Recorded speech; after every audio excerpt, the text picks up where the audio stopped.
It's not what Wendi did say, but what she didn't say that's so damning. 2026 is here, and we've been covering the Adelson trial in a lot of depth. And for those of you that have been following me on this journey, we're a new channel and we've been seeing enormous amount of growth.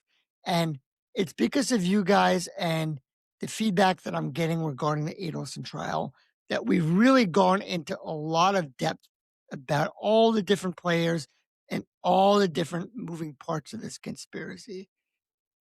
But I think at least until Charlie Adelson's appeal, which is in February, unless there's some major new development, if Wendi gets arrested or indicted, we might be hitting a wrap for the Adelson trial. And if there's any other topics that you guys want me to cover as we head into 2026, drop a note in the comments below. Please let me know. This channel is driven by you guys, not by me. I can drone on all day about a whole different topics, but no one would watch. It's about what you guys are interested in. So please let me know in the comments below. We've got a number of other topics and a number of other cases that we're working on, but let me know what you guys want me to cover. So back to the Adelson case. And again, for the algorithms, please, if you enjoy the content, if you want to continue supporting our channel, like, comment, and subscribe. And we are now accepting memberships. That's right. Memberships are now available. And again, one of the things we have in store for 2026 is we're going to be doing members only content. Please help support me. It's only $5 and it would really mean a lot to me. So what I want to get into is Tamara Demko's interview. Tamara Demko was a good friend of Wendi Adelson. I'm sorry, of Dan Markel.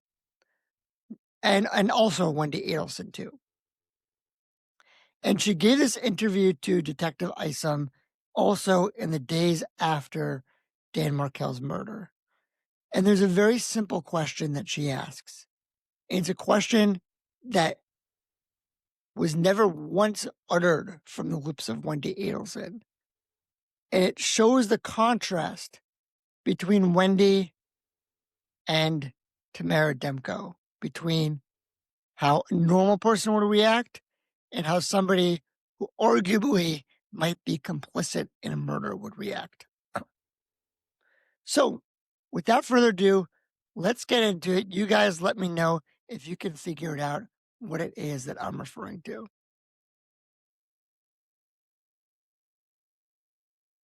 Is it believed that Let's rewind. Even this day and age, it's in their front yard, it's in their driveway, they don't lock is it believed that he saw coming? it. He may have, it's not clear yet, but he may have known that something was, he wouldn't have known until, it was basically, he wouldn't know until it was too late. But it was instantaneous. He lost consciousness instantly. He lost consciousness Oh, instantly. absolutely. So he probably didn't feel He, I don't believe he suffered.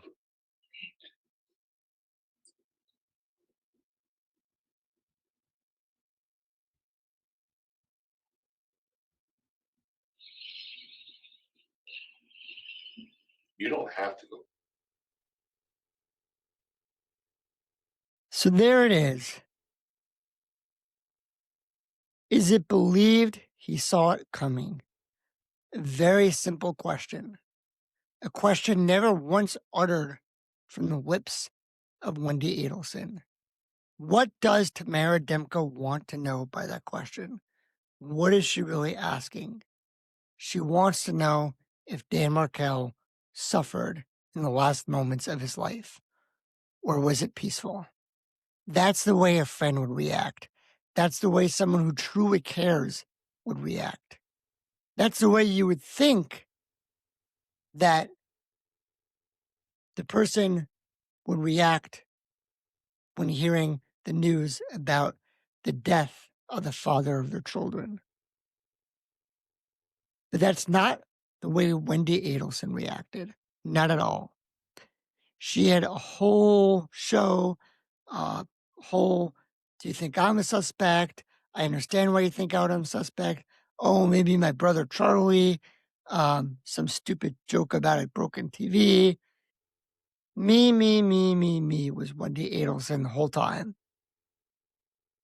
Now, I understand Wendy and Dan went through an acrimonious divorce. I understand there was an enormous amount of bad blood between the two of them. But at the end of the day, the father of your children was murdered in cold blood. Are you that callous? Are you that cold, Wendy? You can't think to ask whether or not he suffered? All you care about is whether the police think that you're a suspect? All you care about is some stupid joke your brother made? Is this evidence? Maybe, maybe not. I don't think it's something that could be introduced as evidence per se to prove her guilt. But if I'm Detective Isom or if I'm the prosecution and I'm trying to build a case, it's a building block leading you up to all the different aspects of your case.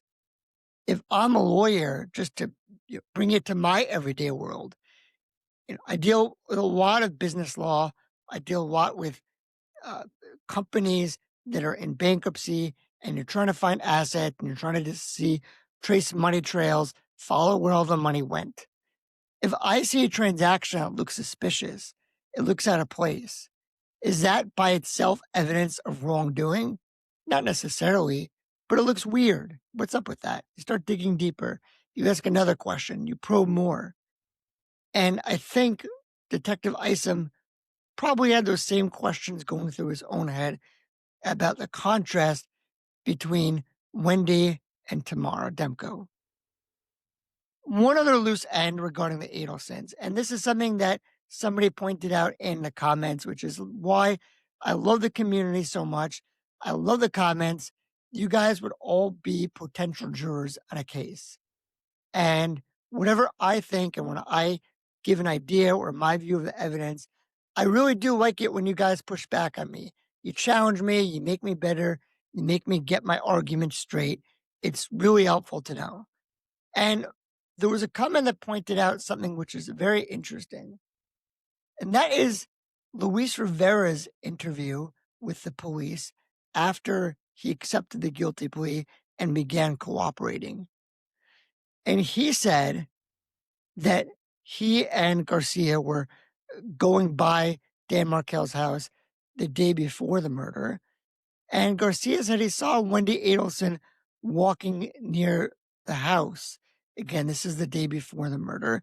And she was acting in kind of a way that aroused Luis Rivera's attention. It wasn't just a normal pedestrian. She was kind of loitering around. And Luis Rivera asked Garcia, this is what Luis Rivera said, "What's up with this lady? Why is she looking so much?" And then Luis Rivera said that Garcia recognized Wendi. And then he called Catherine McBanois, who is dating both Garcia and Charlie Adelson, to ask about it. So you see here that, again, Garcia told Rivera that this is the lady, this is Wendi Adelson, whose kids were trying to get back for her. So Luis Rivera recognizes Wendi Adelson. How does Luis Rivera know who Wendi Adelson is? How does she know his name? How does she know what she looks like? Unless, of course, either you could argue, oh, well, maybe Wendi wasn't a part of it, but Charlie just told her. It's a possibility. It's also a possibility that somehow she was involved with all this. Maybe they had met before. Maybe he was showing a picture of her, but it certainly implies some connection if Luis Rivera already knew who Wendi was and recognized her. And then why is Wendi kind of looking around the house the day before? Is she kind of doing her own casing, trying to observe the scene in advance? Very suspicious for Wendi. That's why, again, I do think there's a lot of evidence against Wendi. why she has not been charged yet, why she has not been indicted yet. You can see my other videos. I've linked them above and below. Some of the theories that I've advanced, maybe Wendy's cooperating, or maybe the evidence really is not as strong as the state would like it to be just yet. That's all I got for now. You guys let me know in the comments what you think. Don't forget to like, comment, and subscribe. Looking forward to an even better 2026. Again, please let me know in the comments what other topics you'd like me to cover.